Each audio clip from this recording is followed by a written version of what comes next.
When you hear Iran is critical for global oil, it sounds abstract.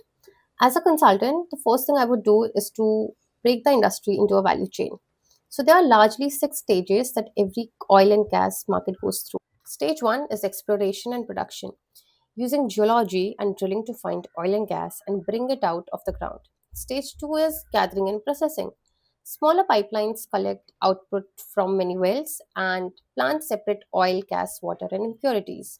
Stage three is transport and storage. Big pipelines, export terminals, tank farms, and tankers move those molecules across countries and oceans. Stage 4 is refining and conversion. Refineries and gas plants turn raw hydrocarbons into petrol, diesel, jet fuel, LPG, chemicals, and power. Stage 5 is trading, marketing, and distribution. Traders, utilities, airlines, and petrol pumps buy, sell, and hedge, deliver that energy to end users.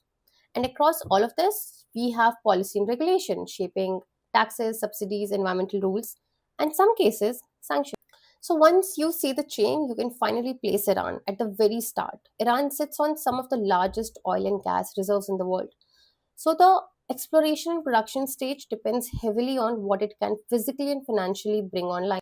In the middle, it is glued next to the Strait of Hormuz, a narrow shipping lane where, in a typical year, roughly 20 million barrels of oil and products move every single day.